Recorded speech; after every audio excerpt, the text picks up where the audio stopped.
All right, Coach. Thanks for joining me today on this Coach to Coach interview. Really do appreciate you taking the time. Before we get into this, I do have to say I happened to be in Albany last week and actually had a chance to go around your campuses, because there's two of them as far as I'm aware, and actually did some recording. And so later on this week, I think, I'm actually going to do a Fields of Dreams episode of Russell Sage College. Two things. First, unfortunately, I was not able to find the field, so I didn't know where. I couldn't find. I know nothing about all that. But more importantly, your bookstore that had fire damage was moved somewhere else, and it was open. And so here you go, baby. All right, so yeah, thanks for joining me. Really do appreciate it. Yeah, thank you. I'm super excited to be here. I've been looking forward to this call, and you should have let me know. I could have showed you the field. It is a little hidden, but it's right here on our Albany campus, and that's awesome that you were here. I had no idea. Yeah, it was a spur of the moment. It was spur of the moment, and I thought, hey, it's right here. I was 5 miles away in the hotel, I sort of like going into these things, just trying to figure out as a new guy, like, where am I? Just try to, anyhow. Nenext time I will. I'll be up there again. I do business up there. So, anyhow, so you're a new head coach. You just got hired in January. Maybe you could just start, what your journey's been like, and how did you end up at Russell Sage? Yeah, so I think like most people, when I was done playing college soccer, I came to a point where I wanted to continue and stay in the game, and I had no idea how to do that. And I remember I was at Castleton. I played 3 years at the University of Central Arkansas at the Division I level, transferred back home. I'm originally from Vermont, so I transferred back home to Castleton University. I did my last year and a half there, and I was sitting there on the bench, I remember it vividly, before a game, and I was talking to the graduate assistant at the time, Michael Tankey, who's the head coach at Canisius now, and I was just talking to him, hey, like, what's your journey been? This is something that I might want to do, so we started talking a bit about the GA position there at Castleton. Once I completed my education at Castleton, I basically took 6 months away. I went back to Arkansas, I did a little coaching there, actually, with Hendrix College, another Division III program, and coached a little bit of club down there in Little Rock, knowing that I was going to come back at the end of that summer to first be the assistant. So I was substitute teaching, I was working camps, I was working clubs, I was really doing anything I could to make a little bit of money for that first, 6 months coaching, keeping in mind that I would become the GA in December. And once I became the GA, things got a little easier because Castleton has a really phenomenal graduate assistant program where they provide the housing and a little bit of a stipend. They take care of your courses. So I was a GA for 2 years. I was an assistant for a year. I spent 3 years at Castleton. Following that, I actually was lucky enough to get a head coaching job in the women's game at the Division III level at SUNY Morrisville. So after that, I went to SUNY Morrisville. It was really great experience to get head coaching, experience at that time in my career. I spent 2 years at SUNY Morrisville as the head women's coach. So the first year was 2019. Basically, right after that first season, we went into that second semester, and that was when COVID hit. So new head coach. I remember taking that job. It was 3 days before preseason. I had never been a head coach in my life. Took over a program 3 days before preseason. And then right after that season, COVID basically hit. So, that was, looking back at it, I remember, first starting and not being, I don't think anyone's fully prepared for their first head job. I think you learn kind of on the go, and that was totally true for me. I learned a lot in that first, 6, 7, 8 months at Morrisville, which I'm forever thankful for. COVID hit. Now you're taking a team, through COVID and trying to figure out different creative ways to keep them engaged. Anyway, I was at Morrisville for 2 years, and then after that, I went to Hobart. I was an assistant at Hobart for a season, and then this job opened up. Like I said earlier, I'm originally from Burlington, Vermont, so being in Albany, it was a great opportunity to get, much closer to home. The capital region, just a really great area, and it was a great opportunity and one that I couldn't turn down. Mm-hmm. But I'm speaking to a couple coaches about COVID. It was like, hey, I'm a soccer coach, and I was asked to be like a therapist,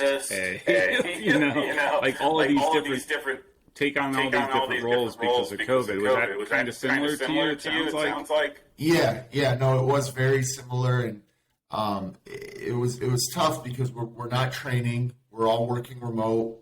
Students are doing their classes from online, which right now is second nature to most people, right? I mean, my 7, 8-year-old niece at home knows how to use a laptop better than I do now because she's been online literally her whole schooling so far. But she, it was trying to figure all of that out at first, and just responding to a lot of questions like that. Professors not always being up to speed as well. So that was a lot, at first. But then really what we did is we tried to do what most people were doing, the Zoom calls, once or twice a week, trying to get different people on. So that was something that I tried, is just reaching out to my contacts. And it was cool because that was a time where people were super open to that because everybody was home, and there was just a lot of different Zoom calls, different people we brought in. So I think it gave a cool perspective to the woman that I was coaching, and got them excited for the fall, which we ultimately didn't end up playing games, but it kept them engaged, and we got through it together. Yeah, all right. I mean, since you've been coaching, who would you say is like your biggest influencer, or who has had the biggest impact on you as the coach you are, or the coach that you want to become, right? Because especially younger coaches is about who you want to become, especially early on. Yeah, no, I think so. I've got two coaches that really made a big impact in my life. My club coach that I grew up playing for, his name was Hugh Brown. He's originally from Atlanta. Kind of a rough around the edges type guy if you don't know him. But I talked to a lot of my former teammates that we played with. So we basically founded a club together in Vermont. He was at the University of Vermont, started his own club. It's called Synergy Football Club. Basically, that founding team, we just did things that teams in Vermont had never done. So, I mean, we're talking, at the time, regionals was, there was no academy at the time. There was no ECNL. It was you win your state cup, you go on to regionals. So we, qualified for the semifinals of regionals. We were the first club in Vermont history to do these things. We went to the Disney Showcase, Dallas Cup, just things that teams from Vermont had never done. So this guy, really positive influence, but a tough guy to play for if you don't know him. Brutally honest, but at the end of the day, he had his players' best intentions in mind always. So he was very demanding, which we all enjoyed and appreciated. And I still talk to him to this day. He's moved back to Atlanta at this point, but I still talk to him regularly. And then the other guy is John O'Connor at Castleton. He, like I said earlier, I came from Central Arkansas. Went from a Division I to a Division III. I didn't really know what to expect. Luckily, OC. So OC we call him OC. He was at the University of Rhode Island before he was at Castleton. He was the head coach at URI. Before that, he was at UChicago. Still the winningest coach in UChicago history. He took them to their first Final Four. So really an unbelievable guy, unbelievable mentor. He's been around the game for a while. Learning from him. I mean, you go to one of his practices, any of his teams, it's an environment that is positive. Guys want to be there. They're happy. And he just does a really good job. He's a really good coach, but he's also a really good manager of people. And I've always admired that about him. And I'm still in touch with him. I mean, I see him multiple times a week. Even now, we're coaching a team together out of Vermont for the summer. So he's someone that I've gone to a number of times for advice, and just a phenomenal coach, phenomenal person. Really thankful for both him and Hugh. Oh, wow. Very good. Yeah, it's amazing. Like I always call him the tree, right? Like the coaching tree is who starts it, and I just love tracking that. So you come into Russell Sage in January. I'll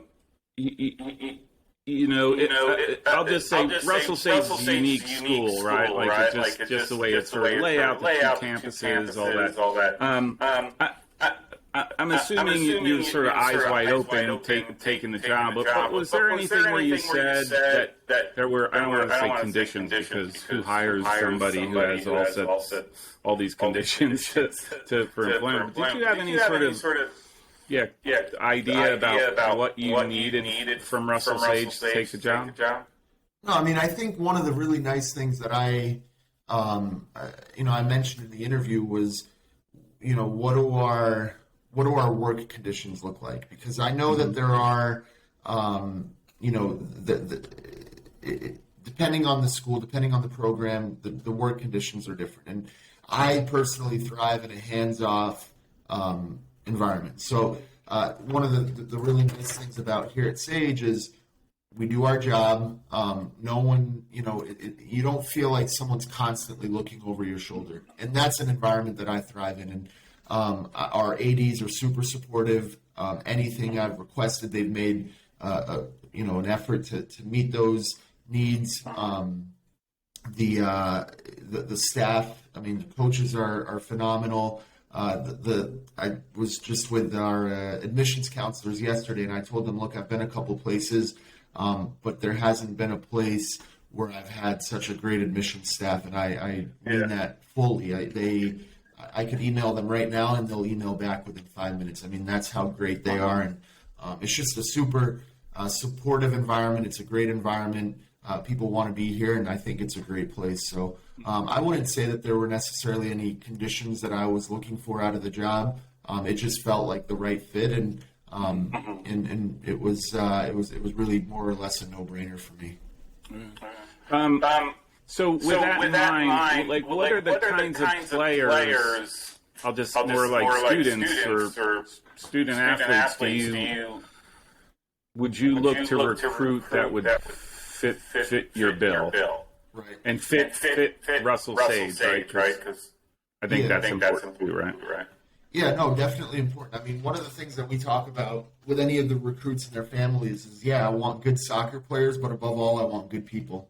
And that's so important to us because I don't think they realize coming into this how much time we truly spend together. I mean, we're together 6 days a week in the fall, and that, all it takes is a couple guys to make that experience not a good one. So we want good people that want to be there. We want to create a good environment that they are excited to come back to every single day. So for me, it's good people. I want good people in the program.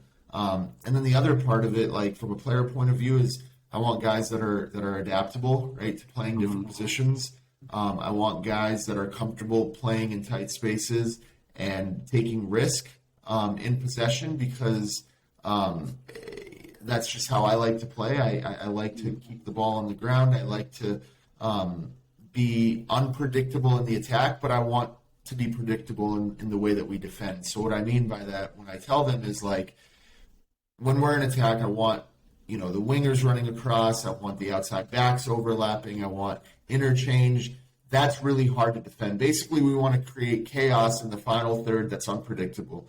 Yeah. When the ball turns over, we need to press immediately, the nearest guy to the ball. If we can't, if we're not going to win it, then we get into our defensive shape. But we want to press as soon as we can because at the moment the ball turns over, that's the moment that teams are usually most unorganized. Yeah. So can we win it back right away? If we can't, we get into our shape. We stay patient, disciplined, and then we'll win the ball back eventually. while looking for our pressing cues, because there are cues where we do want to press. It's not like we're just going to get into our shape and drop off of teams. There's definitely moments where we can press, but no, for us, it's pressing. Can we win the ball higher up the field? You win the ball higher up the field. Now we're already closer to the goal that we're looking to score on. So that's more or less, the way that we play.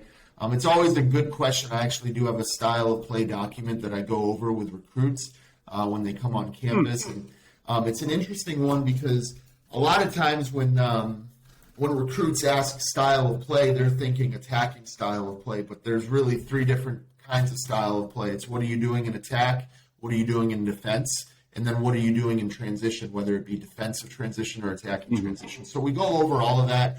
It's a lot of information, but it's something that we've taken great pride in building, and I think recruits come away with a good idea on how we want to play, and they understand that there is a method to the madness, and it's not just we want to keep the ball and keep possession, because that for me is that's most teams I think want to do that. It's what teams are actually training to do that.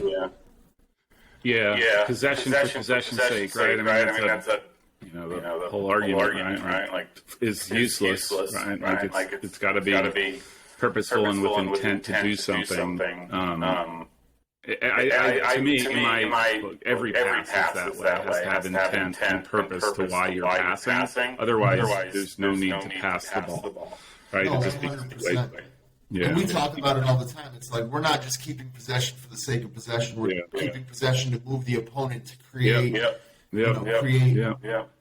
passing holes and things like that to create chances. So it's a numbers game. Keep possession to move the opponent, to outchance the opponent in hopes of creating, goal scoring opportunities. So. And ideally keep them moving in uncomfortable ways, right? Shifting has become side-to-side shifting has been very, I'll just say, relatively easy for teams to do in my experience from defensively. But where they start to lose concentration is when they have to shift side to side and step or drop back at the same time. That's where you start to see guys move around. And that's sort of what I think you want to do. But I do have two things. First, could I see your style of play document? Like, I won't share it. But if you're not comfortable with that, that's fine. I would love to look at it and read it. I would love to share that with you as long as you don't send it to our conference opponents. Oh, totally. That's what I'm actually going to do with video. It's like, look, this is and then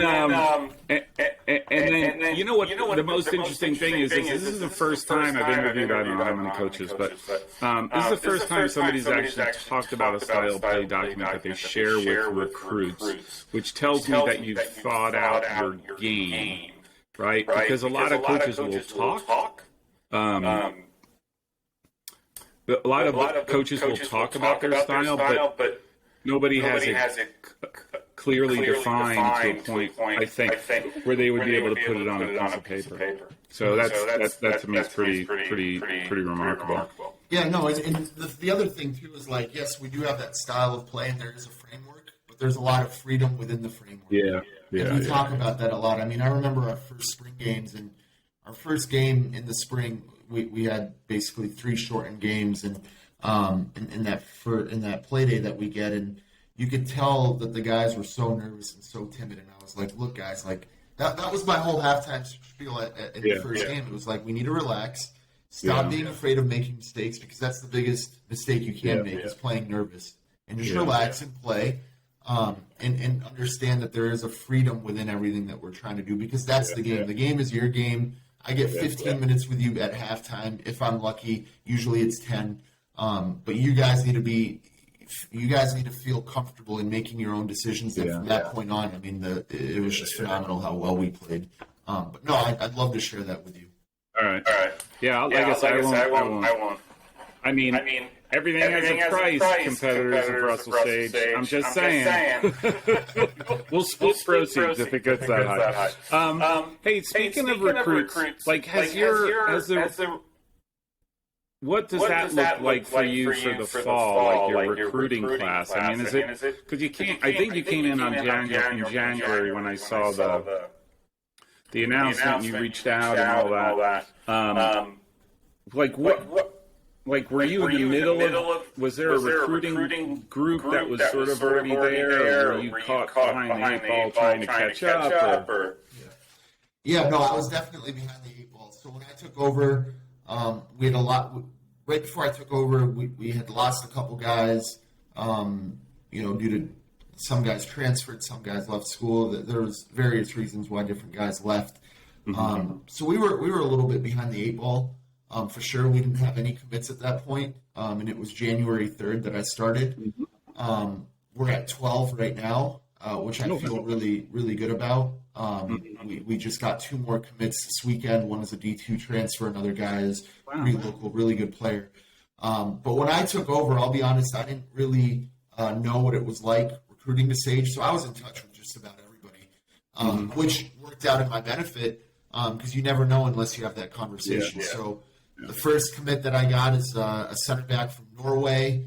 And the first guy that I commit, I remember I was driving and he called me and he goes, "Hey coach, I want to commit." And it was kind of a crazy hour because of the time difference and things like that. That was the first commit that I got.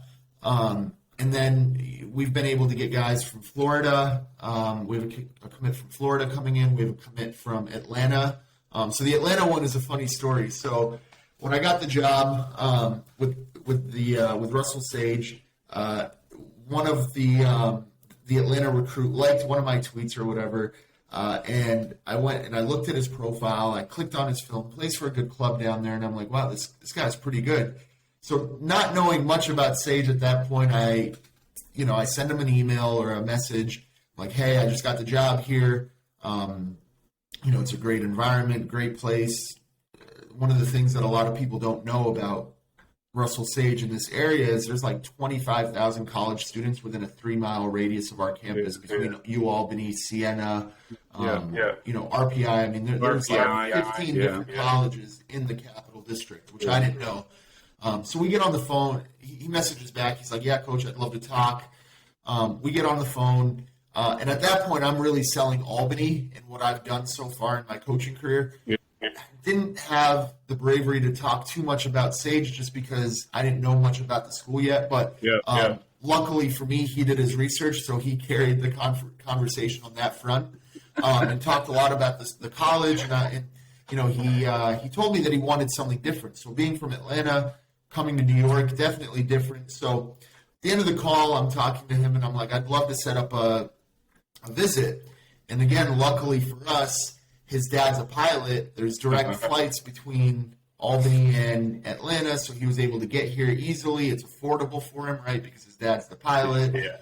So he comes on the visit, absolutely loves it. Like, comes in the middle of, I think it was like late February that he came, and I still didn't know much about the program. Luckily, it was a warmer February day, but it was funny because, and I told his mom this when he first came on the visit. She was very upfront with me, and she told me, she goes, "I didn't even want him to come on this visit," and I think the school grew on her over time. And then he came back again with his father because I think he really wanted to come here, and it was different. And so anyway, that worked out really well with him. And then we've been able to get a couple local guys. So between the guy from Norway, the guy from Atlanta, the guy from Florida, we have a couple local guys, and then we've got a handful of guys right outside of the city that are coming to Sage next year. And then of course we've got the guy from New Jersey.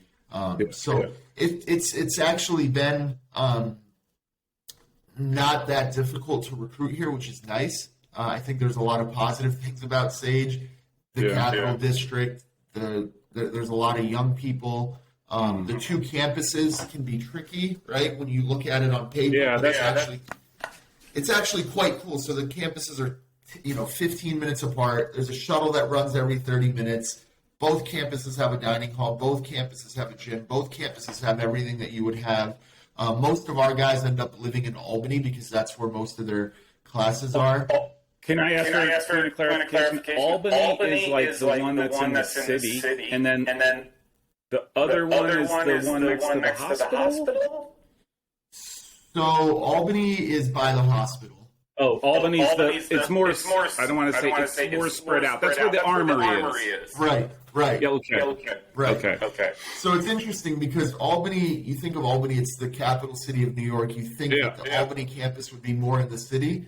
It feels more like a rural campus. Yeah. Totally different. Anyone who gets a chance to go there, again, just for the uniqueness of it, you have that downtown campus, that brownstones. I mean, it's like, I mean, for anybody who's been in New York City, Soho, any of the, you're like, this is like city, you know? And then you go, hey, I'll go to the other campus, and then suddenly it's like a Midwestern college, you know? Like, you have all this space, it's next to a park, you have all this walking space. It's, total different environment, but anyhow. It is, and I think that's one of the strengths of our institution is you've got the two different campuses. You can go. I mean, the guys will get into the shuttle sometimes when they get tired of the food at the Albany campus and go to Troy. And it's cool. I mean, the Troy campus, like you mentioned, a lot of brownstones. Actually, there's been a ton of films, a lot of movies that have been filmed on the campus at Troy. So on HBO right now, The Gilded Age. If you watch that movie, I think it's a movie. It's a show. I watch it. Yeah, the show. So that was filmed on our Troy campus. So if you watch it, wow, that's dorky for me to say this, but that tells you that it's like beautiful. Like this setting there is absolutely beautiful with the. I think it's a former church, Presbyterian church, right there with that park, the Sage Park. Yep. Anyhow, I absolutely do. I can totally see why. Yeah. So no, it is cool. But yeah, no, The Gilded Age on HBO. I totally lost my train of thought. Once we start talking Hollywood, my brain, just tunes into, because, I'm all about Hollywood. Let me shift over a little bit to the soccer here. So, what are your thoughts on the overtime changes where you're going to lose overtime during the regular season? And then the second question to that is that going to, do you think that's going to change the way you're going to manage the game? Yeah. So I think I'm all for the overtime change. I think that our athletes are already playing significant minutes, 2, sometimes 3 times a week. I think the overtime change was long overdue. I'm in total support of it. I think I was looking at a statistic, and I might be totally wrong with this, but I think like close to 50% of games that went into overtime ended up ending in a tie anyway. So I think, I'm all for the overtime rule. In regards to how we manage games, I've already started to think that through, in the fact that I think that there is going to be a lot more game management that goes on in these games. So I think teams that go up are going to, I think the chances and the percentages of winning that game is going to increase. Just because, how many games are you seeing a late winner and then now a late tying goal, and now games are going to overtime and the team has a chance, right? So I think there's going to be a lot more subbing going on, especially later on in games. And I think it'll change how coaches look at their substitutions and use their substitutions. So no, I think the way that coaches manage games are going to change with the new rule. And but again, I'm all for it. Yeah. I have different minds of it. The one thing I will say, like it almost makes the case for which is why don't you give especially Division III an extra week at the front end, right? So you could start a week earlier. You could start games sort of a week earlier, whenever you sort of want to schedule. But and you stretch out the time in between. And yeah, it's only five additional days, but imagine what 5 additional days would do to your calendar, right? Just when you're thinking about, right, you could conceivably have 3 weeks where you get to play Saturday, right? And I think that would be huge. And then if that were the case, okay, bring back OT, right? If you're taking away OT because it's spending on the energy and an athlete's body, well, there's just an easy way to just tack on the extra weeks. Knowing that this is an easy thing for me to say, like schools have to plan for that, but no, I think that would make a huge difference. I would love to start a week earlier. I think it would change the way we do preseason. I think it would give us just more time because, I mean, one of the things for us, and the guys know this, like the fitness test is important for us, but it's like I could run 2 or 3 sessions and know who did stuff over the summer and who didn't. Like we do the fitness test more or less out of principle. So the guys have something to look forward to, right? But I think most coaches could probably tell you they don't need a fitness test to know what their fitness levels are like. But no, I mean, for us, it's like we've had that conversation. We're not going to waste time on fitness in preseason. We already don't get enough time in preseason. We don't have a lot of time to get playing the way that we want to play. So you're going to come in fit or you're not going to come in fit. And if you don't come in fit, you're probably going to fall behind pretty quick.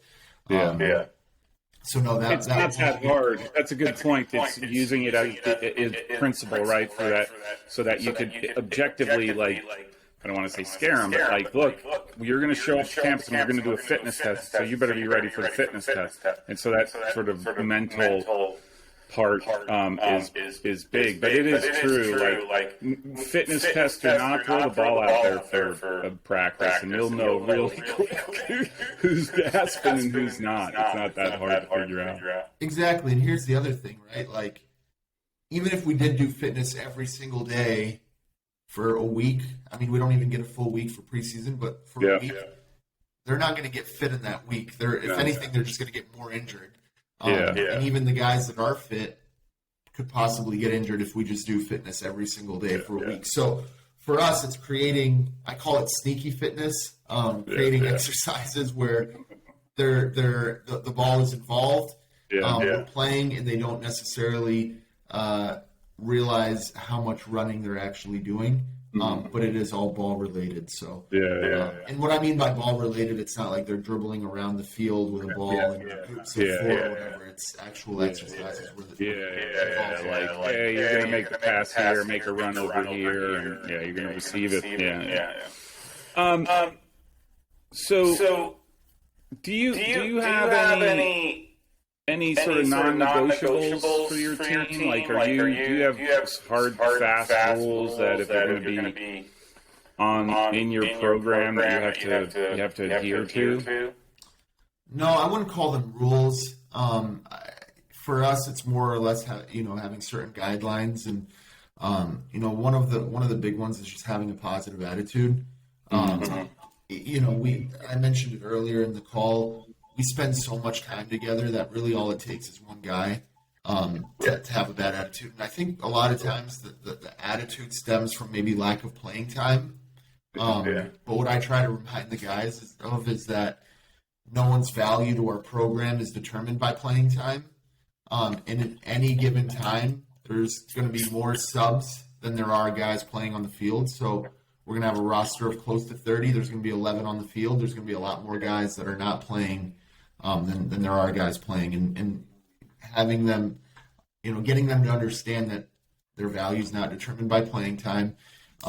This is more than just playing soccer games. It's about becoming a good teammate, a good person, a supportive person. That stuff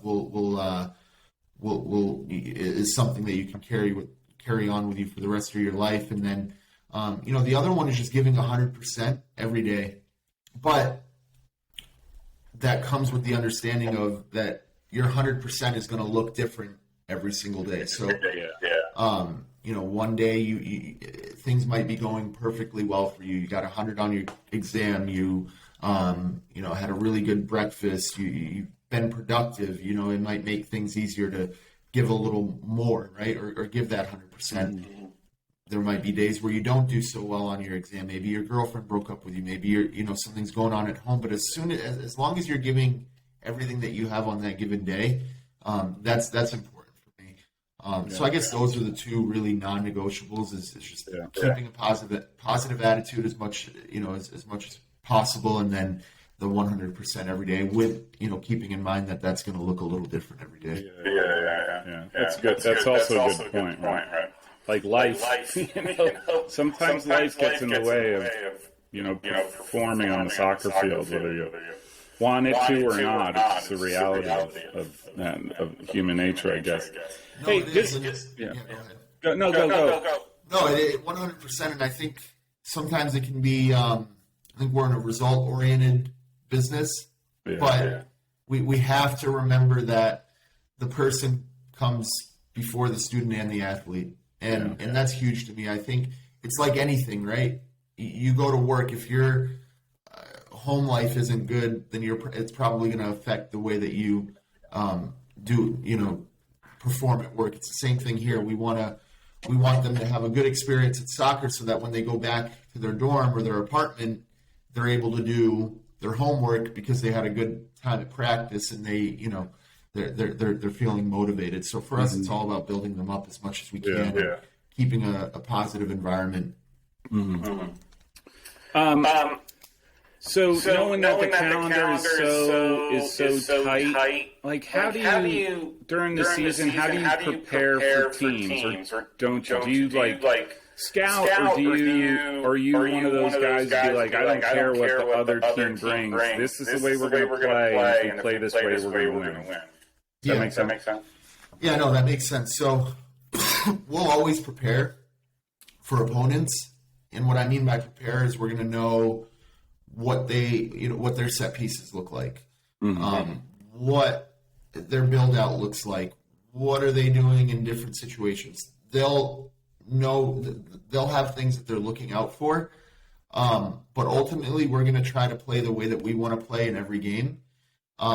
And we're going to try to get really good at what we do, because, like I mentioned earlier, we already don't have a lot of time to train and play and do those things. So if we're changing the way that we play every couple days and switching formations and maybe pressing in one game, not pressing in another game, I think that there's that leaves for a lot of room for confusion. So for us, we want to get really good at what we do while keeping in mind the things that the opponents do, but we're not necessarily going to change the way that we play just because of an opponent. Yeah. I fall in the camp of I don't care what the other team does. Maybe that's a detail that I should change, but I'm like, as long as we play well, we're going to win.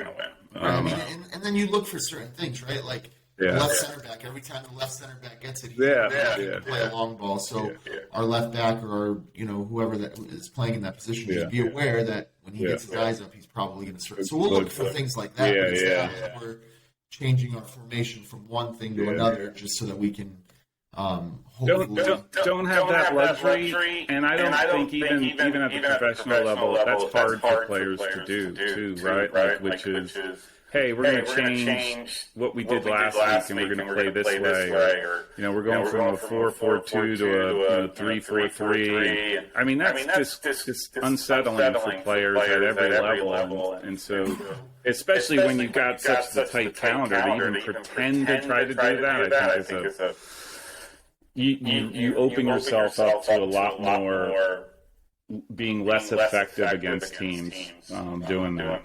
No, I mean, it's a great point. You mentioned the professional game. I was just in Columbus and Cincinnati for the U.S. Morocco game.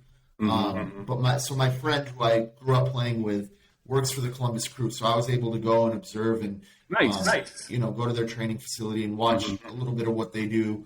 Watched a couple of their teams train, but one of the cool things was when the Columbus 2 crew, basically their MLS Next Pro team was training. I mean, their coaches all about the 3-4-3. That's all he plays. Doesn't change it. He'll die on that hill. Same thing with Morocco. So one of my friends is the assistant with the Moroccan national team. So I wasn't even going to go until he said that they were going to be there. I booked the ticket basically 4 days before the game. Went and connected with him. The first time I connected with him, he was working with a club in Paris.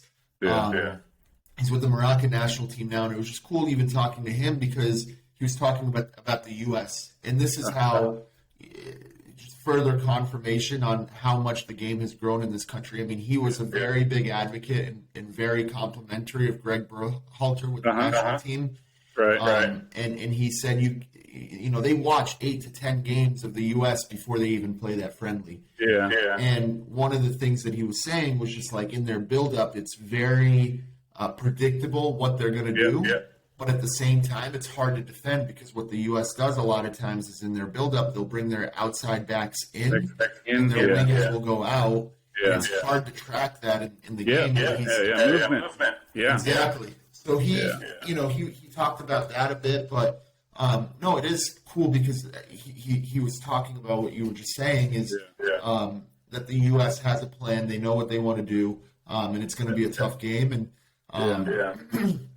but even in that game, like I remember watching it sometimes, and I know he prepared the team well, but like a couple of the Moroccan players at times were confused on what their roles were. And that was because the U.S. was really good at doing what they were doing.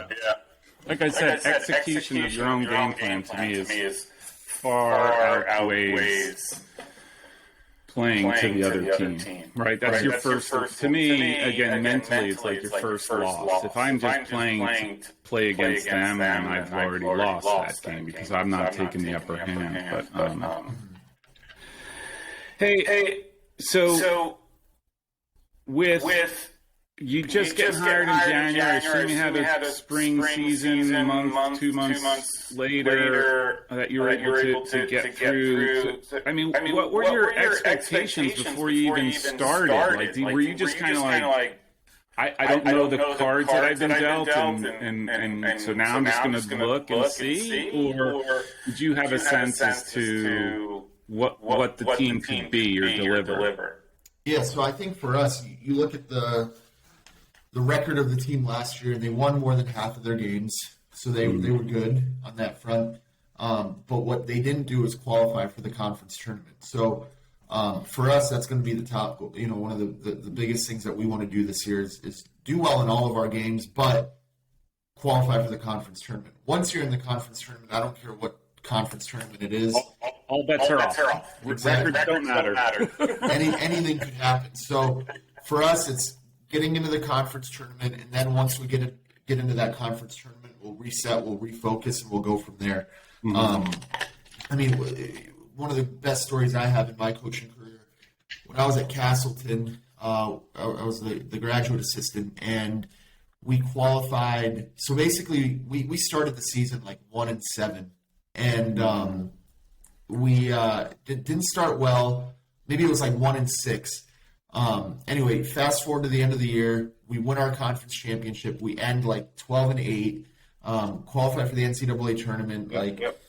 And of course we play Messiah in the first round. So we play Messiah at Buffalo State, but we go into that game and it's like at that point Messiah had won like 9 or 10 of the last 20 national championships. I mean, everybody knows about Messiah, and we're trying to get film on Messiah. We're trying to get anything on Messiah, but any coach we call, any coach we reach out to, hey, sorry, I'm really good friends with the head coach at Messiah. We're great not to share. So we had nothing on them other than they're going to try to pass the ball 450 times, and they're going to try to pass you to death, and that's what they're going to do. So we were like, all right, whatever. Like, they'll be good in possession, but are they going to be that good? And they were that good in possession. But anyway, long story short, we played Messiah in the first round. They beat us 1-0.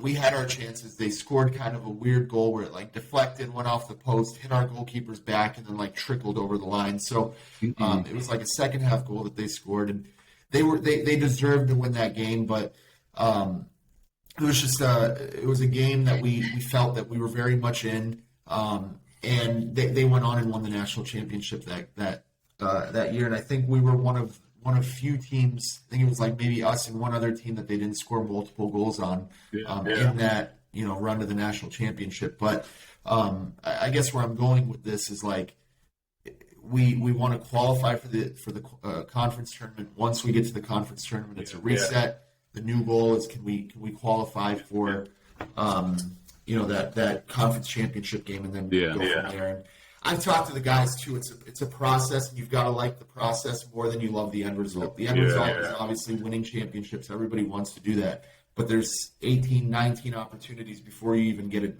before you even get that chance to play in the conference championship that you've got to do well in. So that's our thing. Take it a day at a time. Win the day. That's one of our core values, and everything else should hopefully take care of itself. The truth of the matter is that there are very, very few players who are very good at games, but despise and sort of just go through the motions in everything else, right? Like, so practices and preseason that they just half-ass. There's very few players who have that ability to then be great during games. And if you don't, it's just like a job at some level. If you don't have the joy of being a part of that process, the day in and day out grind, especially division, like college soccer, right? Division III, where you're running from the field to go get dinner because then you got to study because you got to test the next day. If you're not into that, you're just never going to be that player that you think you can be. Just sort of rambled there. I apologize. What was one of the what was like sort of the first thing you did when you got there and you figured out where the bathrooms were? What with the team? What did you do to start? What was your first thing that, like, okay, I am now the head coach at Russell Sage, and I'm building. I'm assuming you're building your program to the way you like it. Like, what was that first thing that you did with the players? So I met with them all individually, asked basically the same questions of all of the guys, and then we had a team meeting.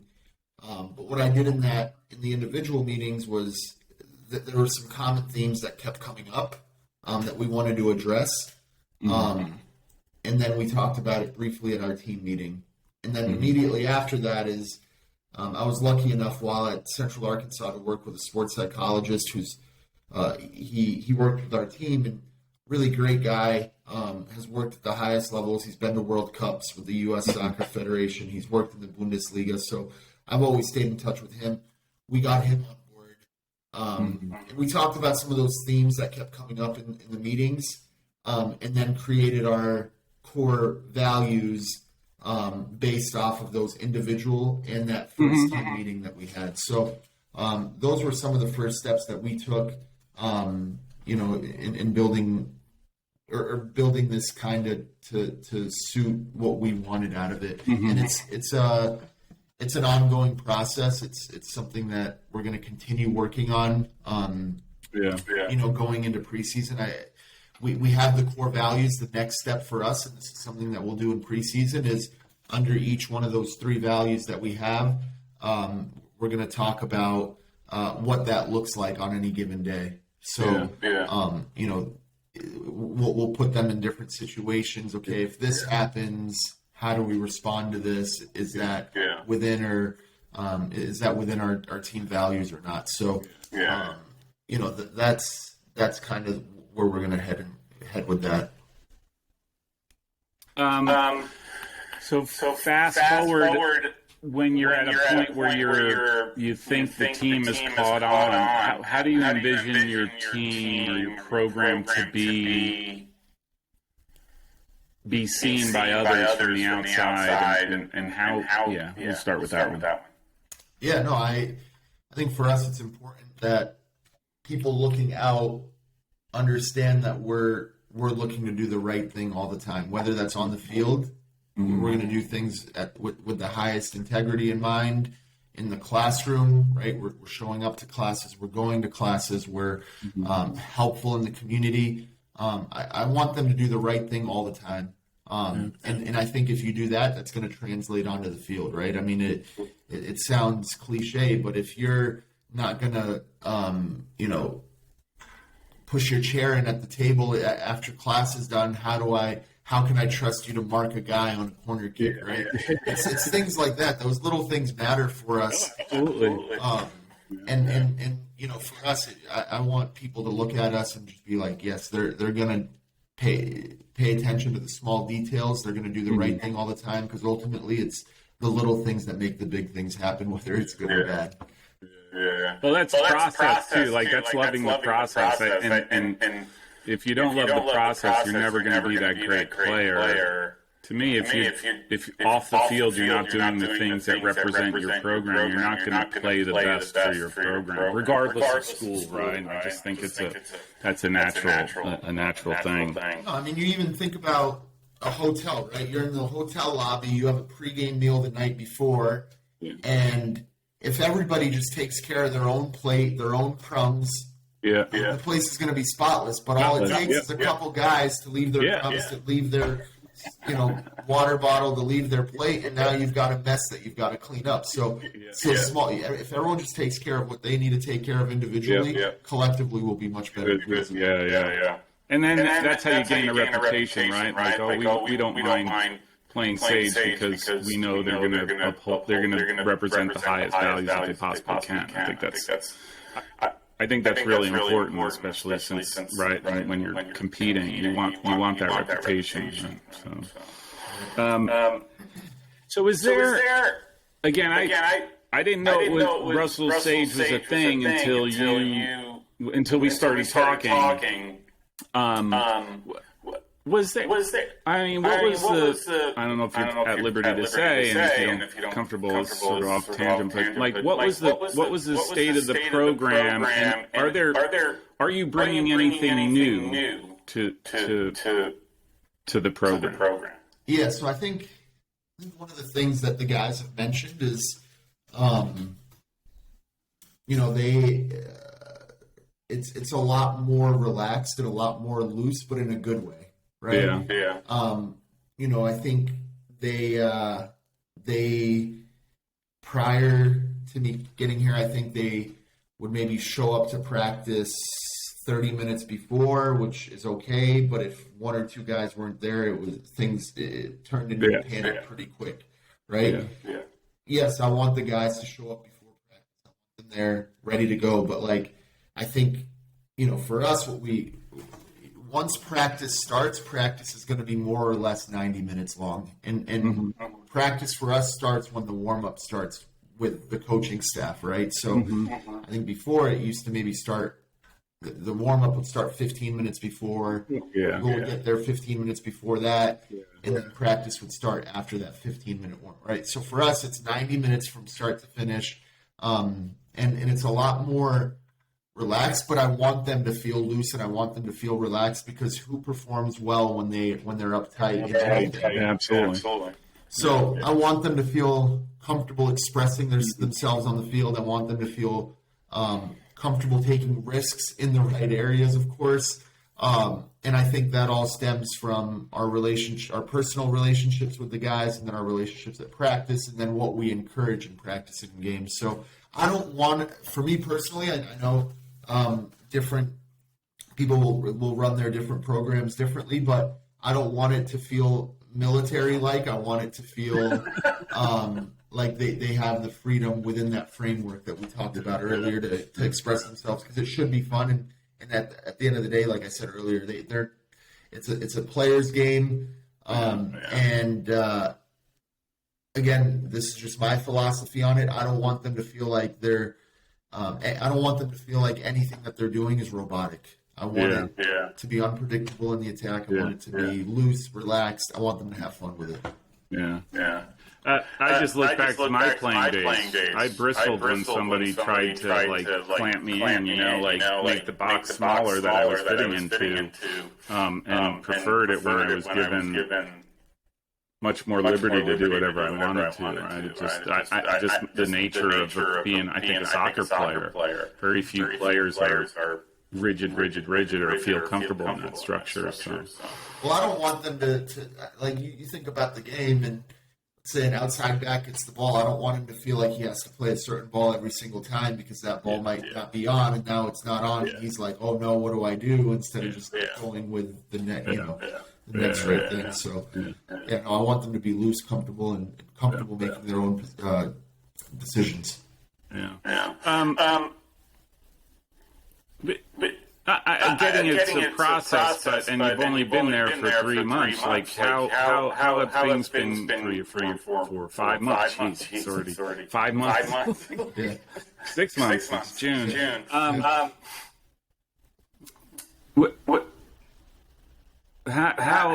has it progressed for you as you build, and then conversely, do you have a sense as to how long you think it will take to get you to a point where you're like, we're at a good level for what it is you want the program and the team to be like?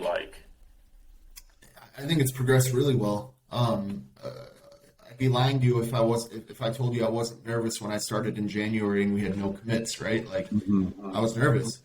But now that we've got the 12 coming in, our roster size will be right around 30, so we'll be we'll be able to play that 11v11 at practice, which is so important. We weren't able to do any of that in the spring.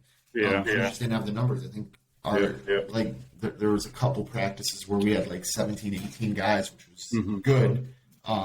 But I think it's progressed well. The core that's returning is really excited. They're motivated. And the guys that are coming in are equally excited. I know that they've already got separate group chats going and things like that. So, the freshmen coming in talking about who they're going to live with and things like that. So they're excited on that front. How long will it take? I mean, I hope that we're in the conference tournament this fall. I don't see why we wouldn't be. But I hope we're playing, in early November. Late October, early November. I think that with the group that we have coming in, mixed in with the group of returners, we're going to have a lot of different options and a lot of different positions, which is nice. And we've got great leaders coming back. I mean, that's one of the things. So one of our captains, he's actually back in Norway. He took the semester off so that he could return and play his final year in the fall. I've never in my life, and I mean this 100% truthfully, I've never in my life heard a group of guys talk so highly of a captain like they have with Christian. So Christian's returning, and not just our guys on our team, but anywhere I go on campus, everybody knows Christian. Everybody speaks very highly of him. I mean, the guy is in Norway. We had a Zoom call, and he hopped on when we were with our sports psychologist. It was like 8 o'clock here. It was like 2 or 3 o'clock in the morning in Norway, and he's coming on, and you could tell he just woke up, but he's on the Zoom call and super involved. And, there was things that I've sent them out, like certain tasks that I've asked for them to complete, and he's on top of them, and I didn't even know he was on top of them until I met with a couple of the guys about different things, and they're like, yeah, Christian's been on top of us about getting this stuff done. And so this guy's in a separate continent, a separate time zone, still leading the team from afar. So, and he's coming back because he wants one more go at it in the fall. So I think we've got guys that want to be here, which is important. And I don't know where it'll go in the fall, but there's no reason why I don't see it going really well for us. So it sounds like you were pleasantly surprised on a number of things. But is there any one thing that really surprised you in your time there and meeting with the team and working with the team? The one thing that they surprised me with is they do have high standards for themselves and really, really high standards, almost to a fault sometimes. I thought most of our practices went well in the fall, in the spring. And I think that they had even higher standards for themselves personally. I think, from the feedback that I was able to get, they enjoyed the sessions. They thought they went well. But they wanted to work even harder than they were, and that was coming from them. And I was like, you guys are already working really hard. And then I think when we had our spring play day, I think that confirmed a lot of the things that we did in the spring for them. So like we played 2 Division III opponents and played a Division II opponent. So we tied the Division II opponent, tied one of the Division III opponents, and then won our final game. And the way our schedule was built for that play day was we played, and then we had 30 minutes off, or sorry, not 30 minutes off, 50 minutes off, and then we played basically 2 games back to back. So the Division II opponent and then Division III opponent. So we tied those first 2 games and then won that last game. So for us, they came away feeling really good. But it was just surprising to me how like the standard that they kept themselves to, which is a good thing. I mean, I think that's a lot of that is internal, and they have high standards for themselves. So that was very positive. All right, you mind if we talk a little bit about some recruiting things, and then we'll transition to that. To you. You know those websites that help with recruiting, NCSA, and the ones you get. Well, I get a lot of emails to try to get my sons to do. Like, do you use those? Are they of any value to you, or do you do more of the? I'm going to go watch. I'm going to go talk to the kids, see video, that type of thing. I mean, it's a little bit of a mix, right? So with our guy that's coming in from Atlanta. I saw him play he had film and it was on one of those websites. So luckily enough, I was able to see that film. There's other guys that have sent film from those websites, and then I've been able to go watch them play live. For me, I prefer being able to getting the chance to watch them play live. But film isn't a bad starting point, but it's not like I'm logging into my NCSA account and looking for guys and then just going through and emailing them based off of their film alone. It's usually they reach out, I look at the film, and then I respond. But no, for me, definitely, if I can watch them play live, I prefer that over film any day. I think there's just so many different things that you can see live that you might not be able to catch off of film alone. What are your thoughts about the many showcase tournaments out there? Like, are they valuable to you as a recruiting, a place to, I don't know if recruiting is or just to go watch players or or I don't know if you do. I mean that you're new and whatnot. Is just on an ID camp. Do you have in mind like you'd rather have an ID camp to bring in players and to do than to go out to showcases? I prefer the ID camps. The showcases, I mean, you show up to those sometimes and there's 16,000 fields and, 16, there's just way too many fields, way too much going on. You feel like you're jumping from one place to the other. Depending on the tournament, you might be stuck in traffic driving 30 miles across Long Island to get to the next field. So I prefer ID camps, and I also prefer the smaller showcases, right? So there's always going to be good players. You just have to find them. And I've been able to find some really good guys at smaller showcase events. We're lucky that we've got stuff here in Albany, in the Albany area, like all the time. So with Aframs being right here, I don't know if you've been to Aframs, but basically it's this guy. He owns I think it's 4 or 5 different locations with turf fields. He's got indoor bubbles. So there's always stuff going on throughout the year here in Albany. But no, I prefer, and then of course all the ID camps, right? You've got UAlbany, you've got Siena, you've got Syracuse. So there's a ton of ID camps that we go to, that we recruit at. I prefer those smaller showcases in the ID camps over going to like a big, ECNL showcase or whatever that might be. I mean, I'll go to those, but I've had more luck at some of the smaller stuff for sure. To me, we was just down in Virginia with my son for that, and it was. I mean, it was neat. There's literally six, I think, like 15 or 16 fields, and coaches are lining and they're darting back and forth, and I keep wondering, like, how much do you actually get out of it? I mean, you need that player. I always say, and it's not necessarily, like, you need those players to really step up for those games, and one guy have a cracker, and the amount of times that I've seen guys have crackers at a game who are average players normally, who you're like, this kid's never going to get any attention from any coaches, and then suddenly, because he had that great game, everyone's calling him under the sun, and it's like, okay. Yeah. I mean, I'll go to San Diego Surf Cup. I'll do some of those. I mean, luckily for me, my girlfriend her family lives in San Diego, so that's a really affordable trip for me. You know, just getting out there. I'll do a couple camps, or I'll do a camp in Denver, basically right before that. So, and we've had some luck, you know, recruiting around the country. We've got the guys from Florida, and and there was a guy that I lost to even from San Diego that I thought we were going to get, and then ultimately he decided on a school there. But we'll go to those. I don't prefer them. But if I can go and it can be an affordable trip like the San Diego Surf Cup, there's no reason not to. But I do prefer. I mean, there's like a good little tournament for us down in I think it's in Wallkill, New York. It's usually like right around November. That's a good one for us. Athens has a bunch of showcases here.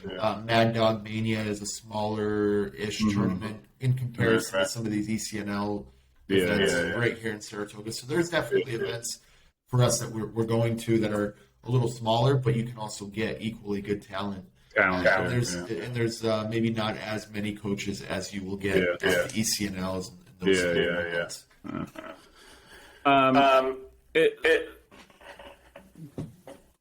Last question, I'll let you get on with your day.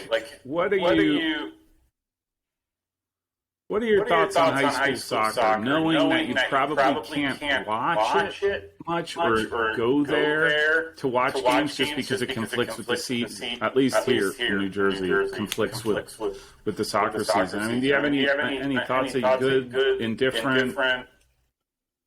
I'm indifferent. I think it's Hugh Brown, when we played club soccer, before the academy even became a thing, wanted us to all quit high school soccer and just play club soccer. We didn't end up doing that. There was definitely guys in the team that were open to the idea, but not enough to actually go through with it. And one of my best memories as a youth player was playing high school soccer and winning a state championship with my high school, right? And that was one of the coolest moments in my career. And I think that's one of the beauties of the U.S. is that there are those different pathways, whether it be MLS Next, ECNL, high school soccer. There's so many different pathways to get to the top, to get noticed. I'm